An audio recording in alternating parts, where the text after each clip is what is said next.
Your presence as faculty, staff, students, community members demonstrate a concern that we must learn more about groups of people whose life experience results in disproportionate incarceration and sometimes extreme punishment.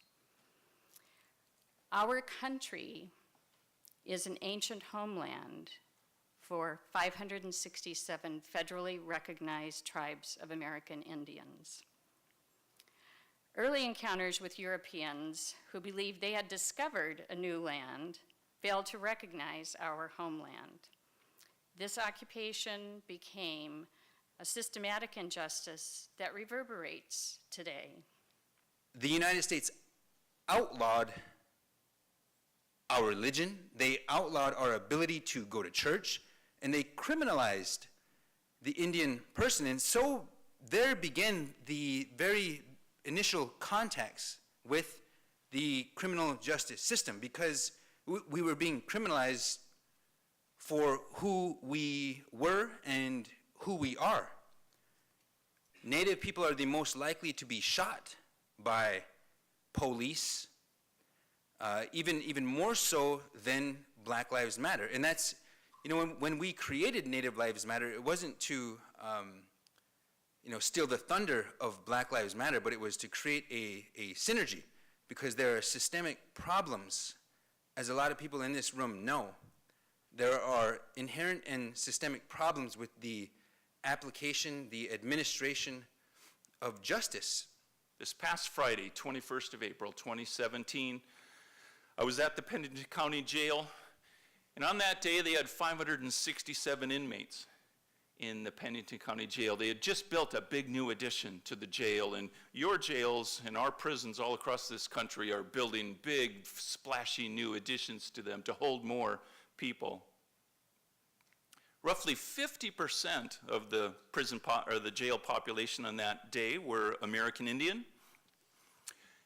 We represent about 10 to 12% of the population of the city of Rapid City.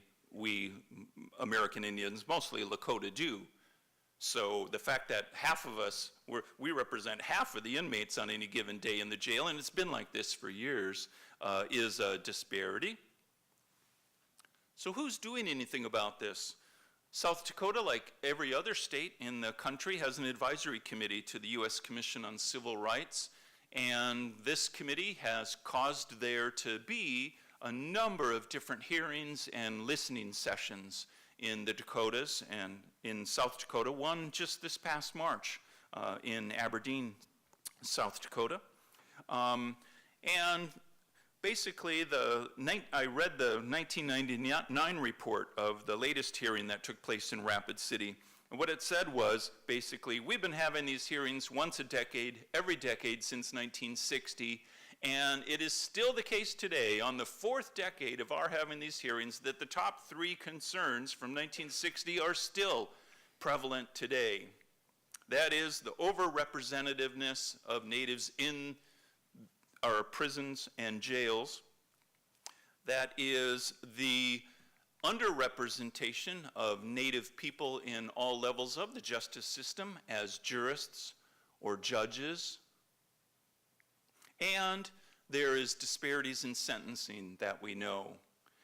Part of the reason is because under the federal government, there's mandatory sentencing guidelines that many times in many locales are more harsh than what the state laws are. Less than 9% of the population in South Dakota identifies itself as being Indian. But yet, nearly a third of the population in the state prisons identify themselves as being American Indian. So there's some disproportionate things that are happening with that have been there for generations now.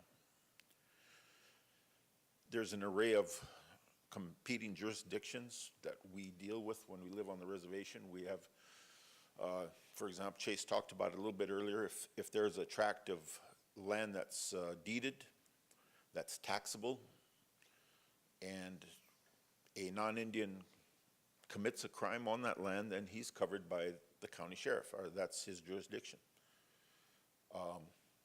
And you can see with a checkerboard approach to the maps that you see of the reservations, there's deeded land interspersed throughout the trust land on our reservations. So it becomes a jurisdictional nightmare where we're having to decide who did, who's going to be prosecuted by who's going to hear the hearing. And so we also have a conflict with, the IRA and the traditional government when it comes to sentencing or to mete out sentences for crimes, if you will, committed against tribal members. I think one of the things that you see coming back in some reservations, like at Cheyenne River, they're doing banishment for dealing drugs. You're basically ostracized from the reservation for a period of time, and in time you can come back. That form of punishment is coming back. We're seeing it in different tribes across the country. We have 2.3 million people who are currently sitting in jails and prisons. We have about 800,000 who are on parole, about 4 million who are on probation. Right? That's over 7 million who are currently ensnared in the criminal justice system. We have 20 million who have felony records, and we have over 60 million who have some kind of criminal record. Right? That's almost like a country devouring its own. Now, nobody escapes the tentacles of the criminal justice system. I think that's clear. It covers every group. But obviously, the burden falls disproportionately on minorities and people of color. And I think that's well established, and I don't need to give you further statistics on that.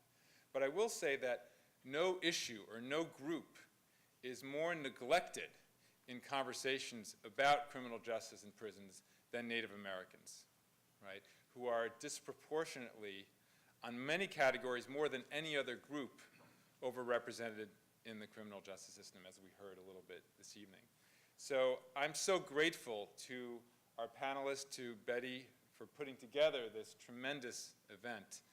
Thank you, Mark, for contextualizing the initiative and the step that Georgetown has made this year and accomplished so much. I appreciate Mark's leadership, his insightfulness, his inspiration for students and faculty, and then, of course, the willingness and support to include us in sharing this with you.